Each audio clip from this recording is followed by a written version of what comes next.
Today in Luther's Kitchen, we're making shrimp lo mein. So this is kind of like chow mein, but we're gonna use spaghetti noodles. So to begin with, we're gonna marinate shrimp. We're using some large shrimp that we've cut into thirds and deveined and remove the tail. And in the marinade, we are going to put sesame oil, canola oil, soy sauce, black pepper, salt, garlic that's minced, and we're gonna give all of that a good toss. Cover the shrimp and refrigerate for a few hours before cooking.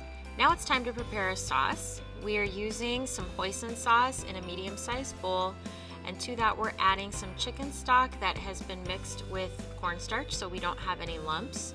Then we add some sesame oil, soy sauce, more of the chicken stock, freshly minced ginger and garlic, and a pinch of red pepper flakes or a small squeeze of sriracha. Now it's time to cook the shrimp. So we added already a little bit of canola oil into that hot wok, and we are cooking the shrimp just until they turn pink. We don't want to overdo it, and I like to cook the lo mein in stages. So I've got my veggies ready, and you can see there's a couple big vats of cooked spaghetti. So we've already cooked the spaghetti, and I start with the shrimp. I don't even clean the wok in between. Now I'm sauteing the asparagus because they take a little bit longer than some of the other vegetables we're using. You want to make sure that your fire is high.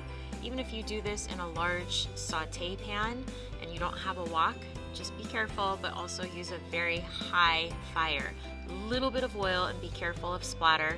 So I'm seasoning as I go along with each vegetable that I add, salt and pepper, and then just give everything a good stir so that it doesn't burn. You want the vegetables to be a little crispy still, so you don't want to overcook them. The next vegetable that I'm going to be sauteing is mushrooms, and I'm just putting everything in the same bowl with the shrimp because later I can coat it all with the sauce. So if I need to put a little more oil in the wok, this is a good time to do it. If there's some oil left over, I don't add more oil. So I want the mushrooms to turn a really deep brown, and I need to season them, again, like all the vegetables, as I go along. The best part about making this lo mein is you really have a lot of freedom with the type of vegetables you use. So we have chopped some bok choy that we're adding, and I'm just gonna add it to the mushrooms because the mushrooms are almost done. You can add scallions, you can add snow peas, bean sprouts if you can find them, or shredded cabbage, carrots are a nice addition too. So in this one, we put shredded carrots, some bok choy, some snow peas, mushrooms, and asparagus. And eventually we'll add some scallions towards the end.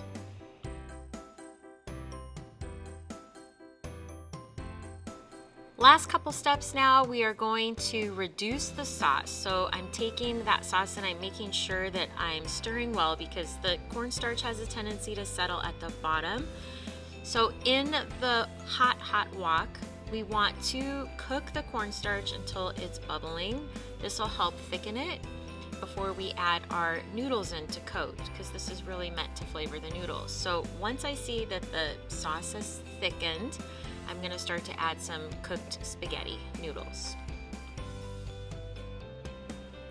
And once you've added the noodles, you want to just give everything a good toss. You want to make sure that all the noodles have the color of the sauce on them.